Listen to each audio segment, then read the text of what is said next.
Dans cette vidéo, je te présente une alternative gratuite à l'outil Generative Fill de Adobe.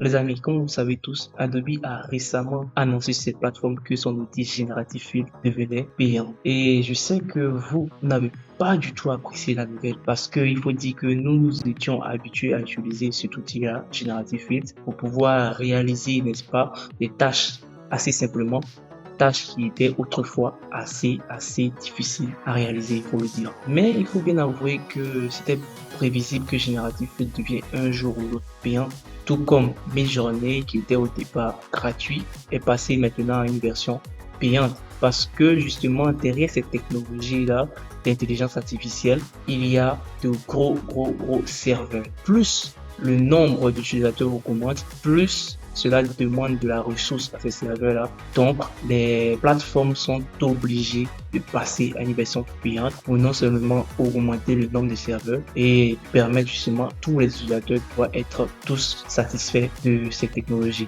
Cependant, beaucoup n'ont pas forcément les moyens de s'acheter les tokens du Generative Fill, tokens qui servent justement à générer les images au niveau du remplissage génératif de Adobe Photoshop. Et c'est la raison pour laquelle dans cette vidéo, je vais vous présenter une alternative gratuite, alternative qui vous permettra d'avoir les mêmes résultats, sinon des résultats similaires à l'outil Generative Fill de Photoshop. L'outil alternatif à Generative Fill que nous allons voir porte le nom de Magic Replace. Alors, j'ai une bonne et une mauvaise nouvelle. La bonne nouvelle, c'est que cet outil est totalement gratuit. Vous pouvez générer autant d'images que vous voulez, vous désirez. Mais la mauvaise nouvelle, c'est que cet outil n'est pas dans Photoshop. C'est plutôt sur une plateforme similaire à Photoshop. Et nous allons voir tout de suite.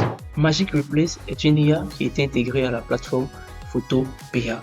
Pour ceux qui ne connaissent pas ce que c'est que Photopea, il faut dire tout simplement que Photopea, c'est tout simplement une version open source et gratuite disponible en ligne de Photoshop.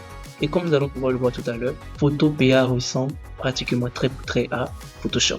Donc, c'est une version tout simplement gratuite de Photoshop qui a été mise en ligne. Du coup, au lieu de craquer Photoshop, vous pouvez tout simplement utiliser Photopea qui est disponible gratuitement en ligne pour vos travaux parce que Photopea, tout comme Photoshop, supporte aussi les fichiers PSD. Pour accéder à la plateforme Photopea, il faut taper dans la barre de recherche tout simplement photopea.com.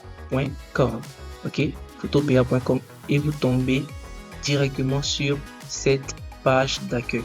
Tout comme à l'ouverture de Photoshop, on nous demande de pouvoir ouvrir un nouveau cahier, sinon un nouveau projet, ou bien ouvrir un fichier déjà existant. Et pour le premier test, nous allons tout simplement ouvrir un fichier existant depuis mon ordinateur. Donc, je clique là et automatiquement, je vais ouvrir au fait un PSD. Ok, un PSD provenant de Photoshop qui est bien sûr installé sur ma machine. Je vais l'ouvrir dans Photopea. Donc là, voici mon projet Photoshop que j'ai ouvert justement dans Photopea à présent pour pouvoir utiliser l'outil Magic Replace. Comme vous pouvez le voir à l'interface, ça ressemble pratiquement, n'est-ce pas, à Photoshop. Ici, on a nos différents outils, le fichier édition, etc. Ici, nous avons nos calques. Ok, en tout cas, pratiquement tous les outils de Photoshop s'y retrouvent ici dans Photopea. Alors, où se trouve donc l'outil Magic Replace? L'outil Magic Replace se trouve ici, ok, vers cette icône là, l'outil correcteur de ton discret. Donc, on appuie tout simplement, on fait un clic sur la petite flèche à l'angle, ok, on maintient exactement comme dans Photoshop. Et lorsqu'on a le menu déroulé là, on voit ici qu'il y a l'outil Magic Replace, ok, et qui est désormais sélectionné. Donc, nous allons faire tout simplement un petit test. Et pour ce petit test là, on va essayer de pouvoir éliminer tous ces éléments là, ok, tous ces éléments d'arrière-plan. Donc, je vais sélectionner rapidement, je vais faire une sélection, ok, et je vais demander à Photoshop de l'éliminer. Donc, je vais écrire ici background. À Photopea, autant pour moi de l'éliminer. Donc, background, je clique sur remplacer. J'appuie ici OK. Puisque j'attends quelques secondes. Je retire l'annonce. J'attends encore. Et bim, comme nous pouvons le voir, l'élément qui était là, a totalement disparu, comme nous pouvons le voir, grâce à l'outil Magic Replace de Photopea. Et bien nous allons continuer encore, nous allons faire la même chose de l'autre côté. Ici nous allons retirer cet élément là.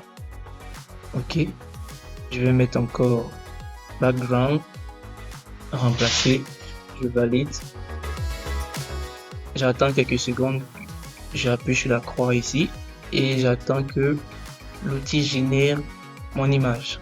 Et voilà, comme nous pouvons le voir, Magic Replace a totalement fait disparaître l'élément qui s'y trouvait ici. Alors, vous avez remarqué que lorsque je voulais faire disparaître les éléments au niveau de Photopea, je n'ai pas laissé le champ vide comme on le faisait justement du côté de l'outil Generative Fill. Alors nous allons faire un test et nous allons faire une sélection et nous allons laisser le champ vide, n'est-ce pas, et nous allons voir justement ce que cela nous donne comme résultat. Donc je vais faire une sélection ici, je recommence, je fais une sélection assez grossière et je vais aller sur l'outil Magic Replace, je vais laisser le champ ici dans New Content, laisse vide et je vais appuyer tout simplement sur remplacer. C'est une annonce encore, c'est tout à fait normal vu que l'outil est gratuit. Il faudrait que les créateurs, n'est-ce pas, de l'outil puissent se rémunérer. Du coup, il y a ces petites annonces là, n'est-ce pas, qui figurent sur notre plan de temps à autre. Ça charge, on attend et voilà. Comme nous pouvons le voir, lorsque nous avons laissé le champ vide ici dans New Content vide, et au lieu d'effacer l'élément qui s'y trouvait, l'outil nous a automatiquement généré un élément, n'est-ce pas, en se basant sur les éléments qui se trouvent déjà sur notre photo initiale. Donc, l'une des différences entre Magic Replace et Generative Fill d'Adobe, c'est que ici, avec Magic Replace, il faut toujours spécifier ce que l'on veut, tout simplement.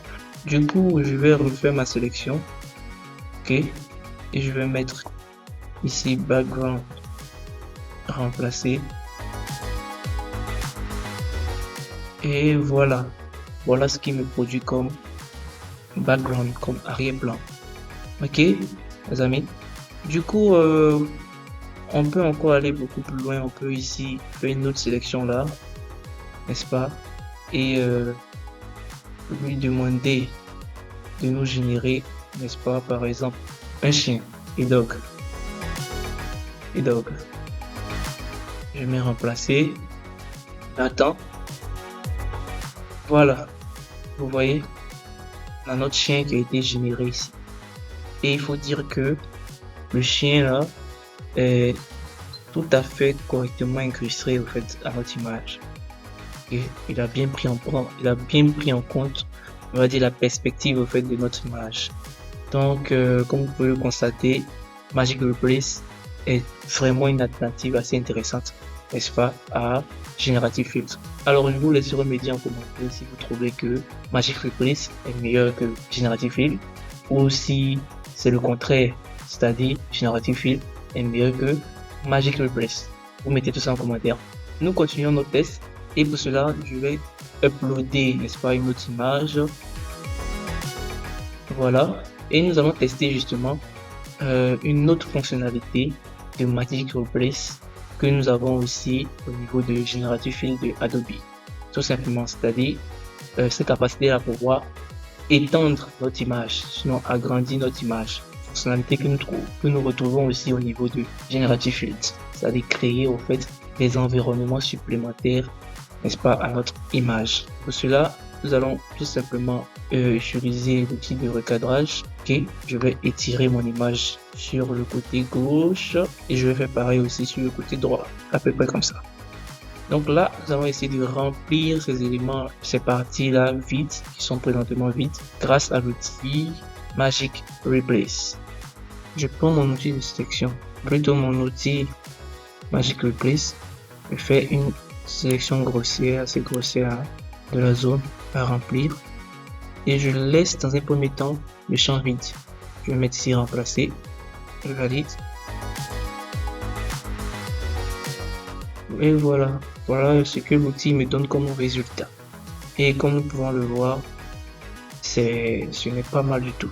Ok, ce n'est pas mal du tout. Ce n'est pas mal du tout. Si on zoome un peu, on voit qu'on a une petite zone qui n'est pas remplie là. Ok, on peut régler le problème tout de suite, n'est-ce pas? En mettant, en laissant le champ vide et en appuyant sur remplacer. Et voilà, comme nous pouvons le voir, ça a été totalement réparé. Ok, on va essayer de faire pareil de l'autre côté. Nous n'allons pas laisser le champ vide. Nous allons mettre ici tree background. Ok, donc voilà le résultat que nous donne Magic Replace. Ok, et comme nous pouvons le voir, ce n'est pas mal du tout. En tout cas, je trouve que ce n'est pas mal du tout et que l'outil se débrouille plutôt. Maintenant, c'est maintenant à vous de l'utiliser. Du coup, je vous laisserai me dire en commentaire si vous trouvez que Generative Fill est beaucoup plus intéressant que Magic Replace ou que Magic Replace est beaucoup plus intéressant que Generative Fill, tout simplement en commentaire. Dernière petite chose que je voulais vous montrer, c'est qu'avec l'outil Magic Replace, l'on peut justement personnaliser notre outil, on peut justement paramétrer notre outil. Ok, pour cela vous vous rendrez tout simplement sur Magic Replace et vous cliquez ici sur les trois petits points. Une fois que vous cliquez les trois petits points, pour l'instant, ce sont les paramètres par défaut qui sont sélectionnés. Donc nous allons décocher l'utilisation des paramètres par défaut et nous allons personnaliser les paramètres. En fait, ici j'ai le choix entre différents modèles de génération d'images, ou en tout cas pour ceux qui s'y connaissent. J'ai le choix entre Stable Diffusion 2.0, Absolute Reality 1.8.1, Dream Shaper 8. Ok, si vous connaissez, vous pouvez tout simplement choisir le modèle qui vous plaît ou bien le modèle qui convient, n'est-ce pas, à votre situation, tout simplement.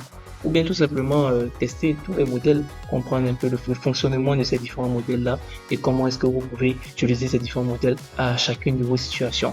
Pour chaque modèle, vous pouvez justement paramétrer la guidance, ok, les étapes en fait, les étapes. On n'a pas rentré dans les détails dans cette vidéo, mais dites-moi en commentaire si connaître ce que signifient tous ces éléments-là vous intéresse. Dites-moi cela en commentaire et peut-être que je vous ferai, n'est-ce pas, une vidéo où je vous expliquerai cela plus en détail. Donc pour chaque modèle, vous avez justement accès à ces différents paramètres supplémentaires. Ok. Alors, une fois que nous avons fini de travailler, sinon de générer les images qui nous conviennent, n'est-ce pas, avec Photopea, nous pouvons bien sûr justement enregistrer les images, sinon enregistrer notre travail en PSD, ok, et pouvoir, si l'on souhaite, n'est-ce pas, continuer à travailler dans Photoshop ou bien tout simplement enregistrer directement en image pour pouvoir les publier, exporter en image pour pouvoir directement les publier sur nos différents réseaux. Ok, donc ici vous avez ici tous les éléments d'exportation possible, d'enregistrement, d'exportation possible, exactement comme Photoshop. Du coup les amis, comme vous pouvez voir, Photopea, n'est-ce pas, se présente comme déjà une alternative à Photoshop, ce qui nous permet de pouvoir gérer aussi nos fichiers PSD directement dans Photopea. Et en plus de cela, Photopea nous donne accès à une IA, à une sorte de générative fill appelée ici Magic Replace, qui nous permet de pouvoir faire pas mal de choses comme remplacer des objets de façon automatique grâce à l'IA ou encore étendre des images, n'est-ce pas, créer des environnements supplémentaires à une image ou bien une photo que nous avons déjà eu à prendre. Alors maintenant, je vous laisse aller tester tout ça. Dites-moi en commentaire si c'est un outil que vous trouvez intéressant, pas c'est un outil que vous allez utiliser en lieu et place de Generative Fill ou pas du tout.